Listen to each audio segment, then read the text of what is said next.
મિત્રો, જો તમે પણ ટાટા ગ્રુપની આ કંપનીનો શેર ખરીદ્યો હોય તો આ વિડીયોને પૂરેપૂરો જોજો. કેમ કે આ કંપનીએ 1 વર્ષની અંદર રોકાણકારોને પોઝિટિવ તો નહીં પણ નેગેટિવ રિટર્ન આપ્યું છે. અને આગળ આ શેર જો તમે ખરીદ્યો હોય તો શું કરવું, એના વિશે એક્સપર્ટ શું જણાવે છે એ માહિતી આપણે ડિટેલમાં જોઈશું. તો આ વિડીયોને આપણી યુટ્યુબમાં જોઈ રહ્યા હોય તો હાઈપ કરી દેજો, અને ફેસબુકમાં જોઈ રહ્યા હોય તો આપણા પેજને ફોલો કરી લેજો. મિત્રો, વાત કરીએ ટાટા ગ્રુપની સૌથી valuable company Tata consultancy service ગ્રુપનું કુલ માર્કેટ કેપ યોગદાનમાં ઘટી 1.3 ગણાથી પણ નીચે આવી ગયું છે. વર્ષ 2026 થી શરૂઆત હજુ સુધીમાં ટીસીએસના શેર લગભગ 32% ઘટાડો આવ્યો છે. બાદ કંપનીનું બજાર મૂલ્ય ઝડપથી ઘટ્યું, જેનાથી ગ્રુપની હિસ્સેદારી નબળી થઈ ગઈ છે. એટલે કે આ વિડીયોમાં આપણે વાત કરીશું ટાટા ગ્રુપની સૌથી વેલ્યુએબલ કંપની ટીસીએસના શેર વિશે, જે કંપનીનું માર્કેટ યોગદાન ઘટીને 1/3 ભાગનું રહી ગયું છે. 2026 થી શરૂઆત સુધી અત્યાર સુધીમાં 32%નો આ શેરમાં ઘટાડો આવ્યો છે, જેનાથી ગ્રુપની હિસ્સેદારી નબળી થઈ છે. વર્તમાનમાં ટાટા ગ્રુપની કુલ જોઈન્ટ માર્કેટ કેપ લગભગ 24 લાખ કરોડ રૂપિયા છે, જેમાં ટીસીએસ નું યોગદાન 7.7 લાખ કરોડ રૂપિયા અથવા તો 32.5% છે. આ આંકડો મે 2020માં લગભગ 75% અને આ વર્ષની શરૂઆતમાં લગભગ 42% હતો. તેનો અર્થ એ થયો કે 6 વર્ષોમાં ગ્રુપના કુલ વેલ્યુએશનમાં ટીસીએસ ની હિસ્સેદારી અડધાથી પણ ઘટી ગઈ છે. એટલે કે ટીસીએસ ની હિસ્સેદારી ટાટા ગ્રુપમાં બહુ વધારે હતી. મે 2020માં 75% જેટલી ભાગીદારી હતી, જે અત્યારે 42% હિસ્સો છે. અને 6 વર્ષમાં ટીસીએસ નું વેલ્યુએશન અને ટીસીએસ ની હિસ્સેદારી ટાટા ગ્રુપમાં અડધાથી પણ ઘટી ગઈ છે. પછી વાત કરીએ કે સીએનબીસી ટીવી 18 ની ખબર પ્રમાણે એક્સપર્ટે જણાવ્યું કે આર્ટિફિશિયલ ઇન્ટેલિજન્સના વધતા પ્રભાવ ગ્લોબલ કંપનીઓ તરફથી ટેકનિકલ ખર્ચમાં વિલંબ અને વધતા જીઓપોલિટિકલ તણાવોએ આઈટી સેક્ટરની શક્યતાઓને પ્રભાવિત કરી છે.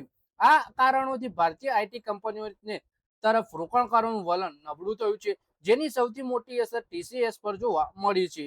બીજી તરફ ઘરેલું વપરાશ અને ઇન્ફ્રાસ્ટ્રક્ચર આધારિત થીમ સંબંધિત કંપનીઓને સારું પ્રદર્શન કર્યું છે. ટાઇટન કંપનીએ હવે ટાટા ગ્રુપની બીજી સૌથી મોટી કંપની બની ગઈ છે. ગ્રુપના કુલ બજાર વેલ્યુએશનમાં હિસ્સેદારી 15%થી વધારે થઈ ગઈ છે, જે વર્ષની શરૂઆતમાં 13% હતી. પછી ટાટા સ્ટીલનું કેટલું યોગદાન છે એ જોઈએ તો આ દરમિયાન ટાટા સ્ટીલનું યોગદાન વધી આશરે 11% થયું છે, જે વર્ષ 2026ની શરૂઆતમાં 8.1% હતું. ટાઇટન અને ટાટા સ્ટીલ મળી હવે ગ્રુપના કુલ માર્કેટ કેપમાં 1/4 કરતા વધુ હિસ્સો ધરાવે છે. વધુમાં ટાટા મોટર્સ અને ટાટા મોટર્સ પેસેન્જર વ્હીકલનું સંયુક્ત યોગદાન 12% લગભગ છે. ઓગસ્ટ 2004 પછી લિસ્ટિંગ પછી ટીસીએસે મોટાભાગના વર્ષોથી ટાટા ગ્રુપની કુલ માર્કેટ કેપમાં સતત ઓછામાં ઓછો 50% હિસ્સો આપ્યો છે. જોકે 2026 થી અત્યાર સુધીમાં તે જૂથની સૌથી નબળું પ્રદર્શન કરતી કંપની સાબિત થઈ છે. આ સમયગાળા દરમિયાન કંપનીના માર્કેટ કેપમાં આશરે 4 લાખ કરોડ રૂપિયાનો ઘટાડો થયો છે. એટલે કે જ્યારથી ટીસીએસ લિસ્ટ થઈ હતી ત્યારથી અત્યાર સુધીમાં 50% માર્કેટ કેપમાં ભાગીદારી આલતી હતી, પણ અત્યારે વર્ષ 2026 થી અત્યાર સુધીમાં 4 લાખ કરોડ રૂપિયાના માર્કેટ કેપમાં ઘટાડો થઈ ગયો છે. ટાટા ગ્રુપની અન્ય કંપનીઓમાં Tata Motors, Indian Hotels, Tata Elxsi અને ટાટા ટેલી સર્વિસના શેરમાં પણ 10% થી 19%નો ઘટાડો નોંધાયો છે. તો બીજી તરફ ટાટા સ્ટીલ, ટાટા ટેક અને તેજસ નેટવર્ક આ ગ્રુપની સૌથી સારું પ્રદર્શન કરનારી કંપનીઓમાં સામેલ છે. આ શેરોમાં હજુ સુધીમાં 19% સુધીની તેજી નોંધાઈ છે, જેનાથી રોકાણકારોનું વલણ આઈટીથી હટી હવે વિનિર્માણ, ઇન્ફ્રા અને ઘરેલું માંગ આધારિત ક્ષેત્રો તરફ વધતું દેખાઈ રહ્યું છે.